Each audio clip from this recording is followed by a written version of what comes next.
ada masih terjadi penggelembungan suara, tetapi begitu banyak catatan, ada intimidasi. Bahkan mohon maaf, beberapa warga gereja kami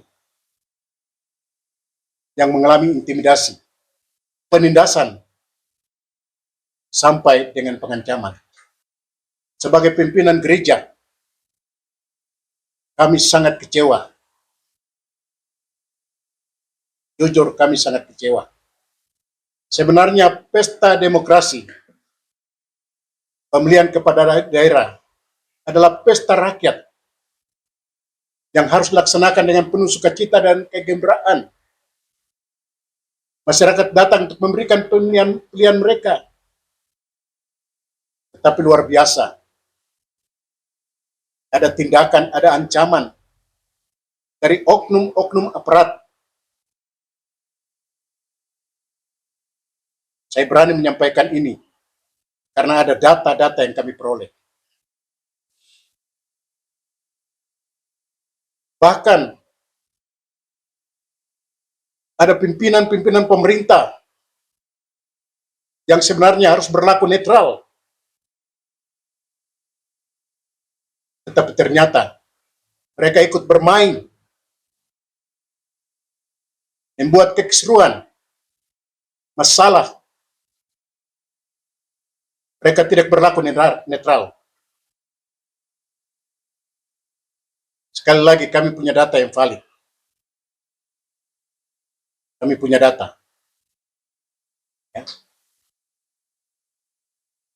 Karena itu saya katakan, pelaksanaan pemilihan ulang yang berlangsung di Provinsi Papua sangat cacat demokrasi.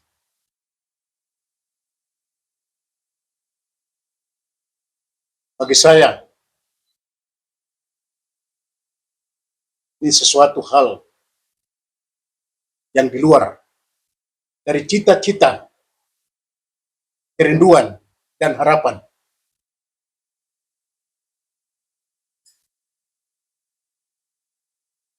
Saya sungguh yakin, sebagai seorang hamba Tuhan, kalau pemimpin-pemimpin yang kita pilih dengan cara, dengan tindakan, dengan sikap seperti ini, sekali lagi saya katakan, tidak mungkin kita memberi harapan dan kita mengharapkan hal yang lebih. Karena kalau kita mau meraih jabatan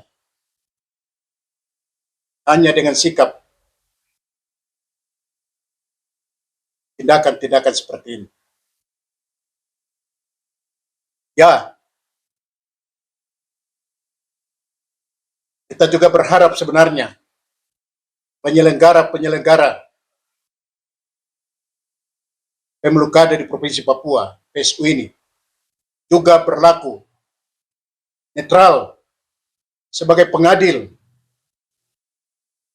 tetap juga penyelenggara yang baik, jujur, tidak mengkhianati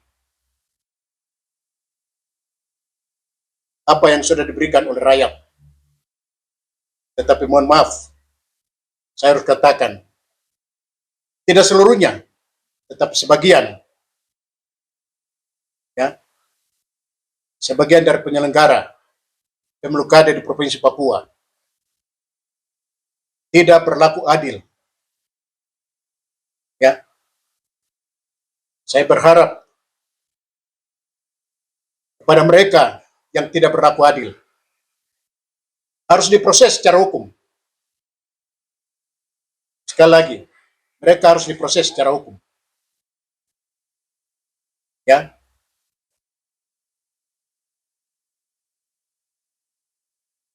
kami gereja, ya, Sinode GKI Tanah Papua, demi dan untuk keadilan di Papua, kami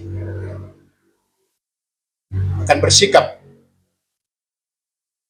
akan mendorong supaya mereka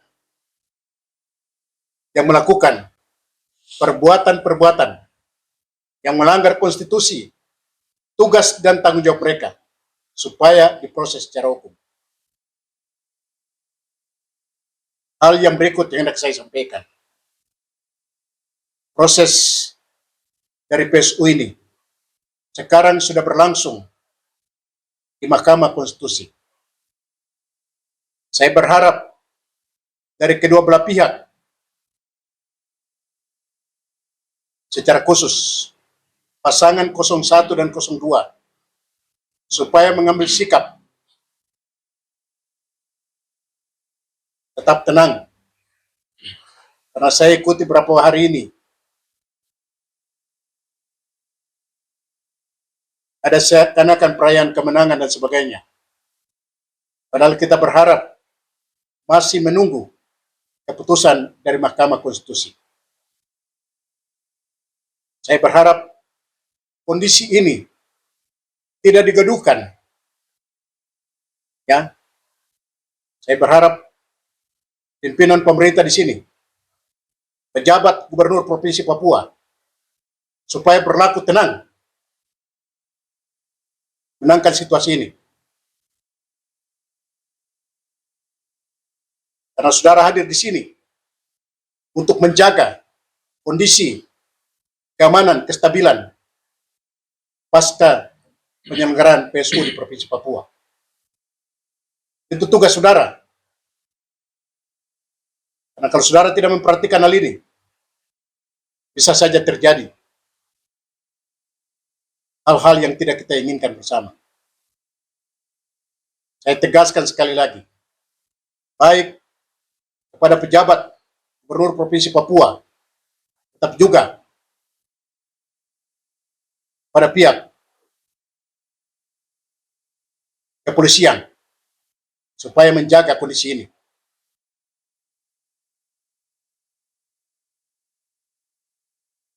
Kita percaya bahwa Mahkamah Konstitusi sebagai pengadil terakhir akan memperhatikan dengan baik, dengan saksama setiap pengaduan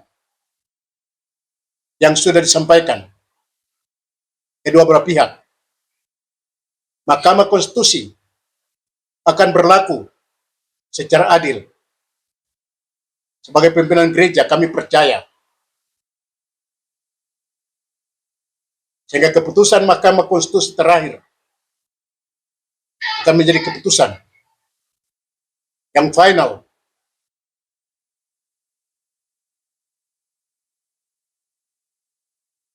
Sekali lagi, sebagai pimpinan gereja,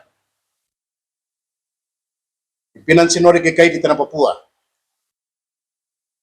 kami juga ingatkan, mari kita jaga bersama supaya tidak menciptakan ekses masalah, ketersinggungan, tetap juga pada akhirnya akan menciptakan kondisi yang tidak kita inginkan bersama. Gereja, kami semua berdoa supaya apa yang benar oleh Tuhan harus ditunjukkan. Apa yang adil menurut Tuhan harus ditunjukkan. Yang salah menurut Tuhan harus dihakimi. Download Tribun X sekarang, menghadirkan lokal menjadi Indonesia.